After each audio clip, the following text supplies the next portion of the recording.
Монгол орноос төмөн газрын зайтай алус хол баруун хязгаарт Европ төв байдаг.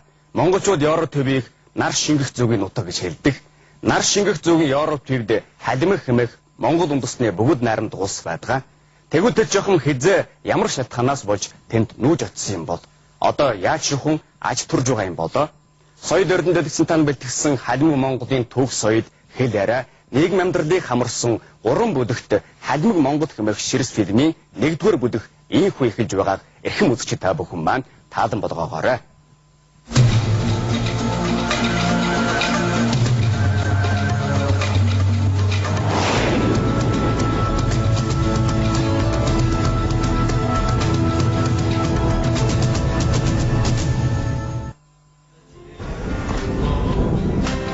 Энэ бол Вадаг мөрөн. Монголчуудын хэлдэг ижил мөрөн юм. Торгоцчуудандаас их нутагдан бүтсэн төвдтэй.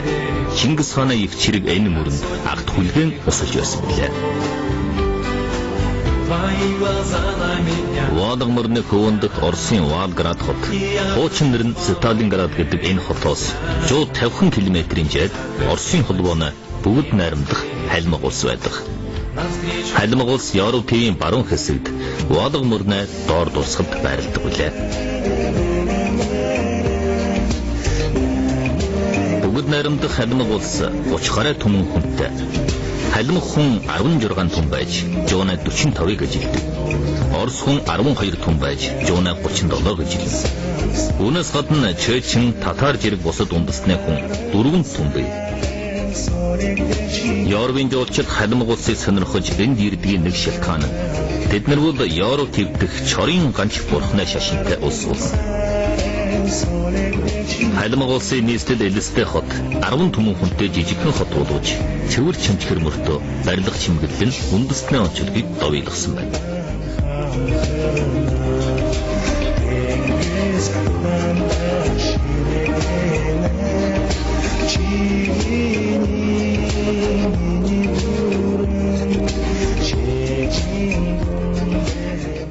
Харин тэгтэр халимг гэсэн нэр бол манай өөрнүүдийн бас нэг нэр байна. Манай монголчуудын бас нэг нэр тэр нэрийг зүүж байгаа улсад одоо манай ижил мөрний Оросын гадарт нутагт байж байгаа монголчуудын нэр байна. Ойрд халимгчийн үндэн их ойрлож байна шүү дээ. Тэр ойрдын нэг хэсэг нь Европод очоод бол халимг болчихсон. Чул халмгаас нэг хэсэг нь босож ирээд эргээд Шинжаангийн одоо тэр юунэ Баянголын тэр төв болчихсон. Энэ хоорондоо мөрийг ойрлож байгаа юм хэлмэлээ. Тэгвэл халмг бол ойрд аягүй нэг хайцаа. Яг гал үсгэн нэг өөрөөр халмг нэ суурмаг ойрд аягүй байна.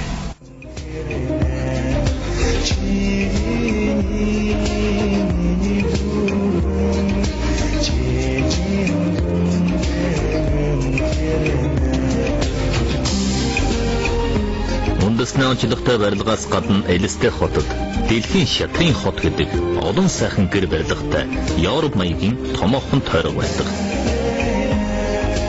Энэ шатрын хотыг халимгийн ерөнхийлөгч Керсан Удамжийн нов эрхлэн байгуулж 2005 онд анхны барилгаа дуусгасан байна.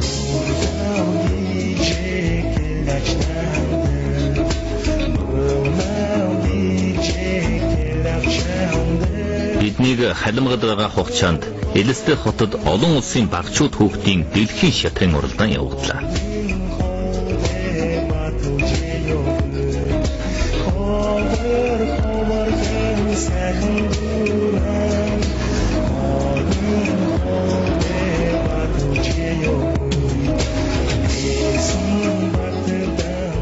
Уралдаан эхлэх ёслолыг бөмбөргөн хэлбэр тамирын ордонд явуулсан юм.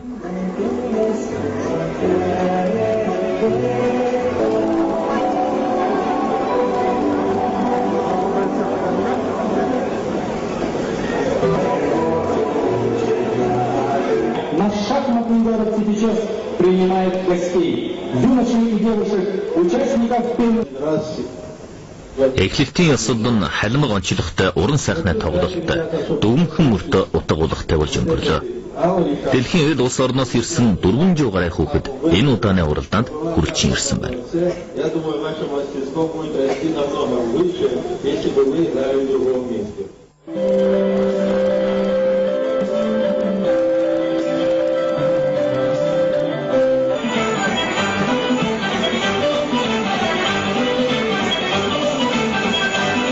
Халимгийн ерөнхийлөгч Удамжин 1995 онд олон улсын шатрын нийгэмлэгийн тэргүүлэгчээр сонгогджээ.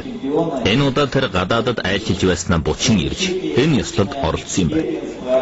Халимг Монгол жолоо Кирсан Удамжин 1989 онд Оросын Москва дахь олон улсын харилцааны их сургуулиас төгсөж мөн жилд ISUN компани байгуулж 1993 он ботход 50 гаруй хуваар компаниа банктай болж гадаад улсдч компани аж ахуй байлалт тавьсан юм.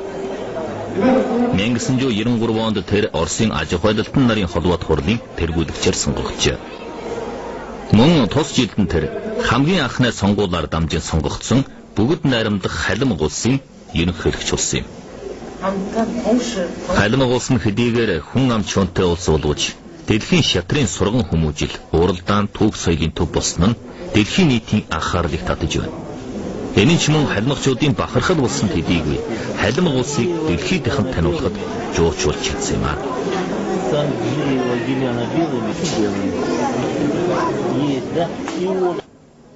1995 онд Удамжин ерөнхийлөгчийн жарлага болгож шатрыг Халимг улсын сурах насны хүүхдийн заавал сурах ёстой хичээл болгосон байна. Одоо Халимгийн залуучууд бүр шатар надад чаддаг мөртөө улсын авраг дэлхийн авраг шалгаран гарсаар байгаа юм аа. Халимгчууд шатрыг ийхүү хүндэтгэн үжилгийн хамгийн гол шалтгаан нь Халимг шатар Монгол шатар гэж эрдэд эдээс эрхэмлэн тоглосоор ирсэн энэ наадам нь дэлхийн шатартай ямар ч ялгаагүй байжээ. Энтгийн халимгчууд бидэнд дэлхийн шатрыг Чингис хаан жохоосон домгийг ярьж өгч байсан юм. Үнэхээр ч шатрыг дайны хөлтэй наадам гэж Монголын бууралчууд хуучилдаг байсан.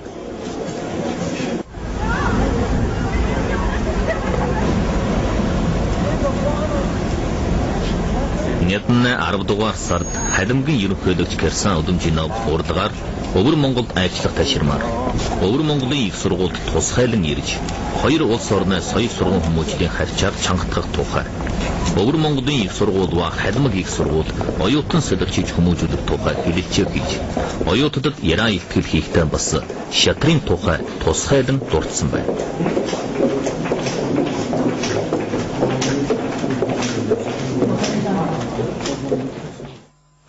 但是我们努力地保持着这些传统。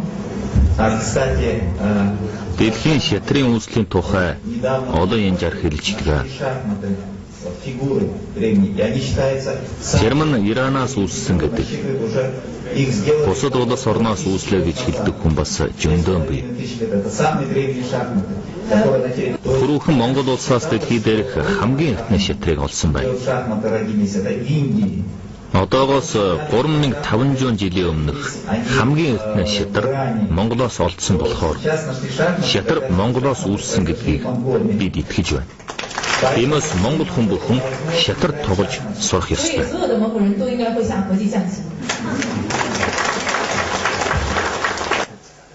Халимгын бол гурван их билетэнд байгаа. Монгол гэж юм уу Монгол хурагтар гэж хэлж байгаа. Нэг нь бол сая ясн жанга нөгөө нэг бол бидэсэн бохаш одоо гурван нэг бол дөрөв шатар. Яг үйл халимгч Монгол шиг гэснээр халимгч нэрээс хэлж шатар наадах дуртай. Тэгээд бол шатрын аврагаас бол халимгаас өмнө гэж гарсан.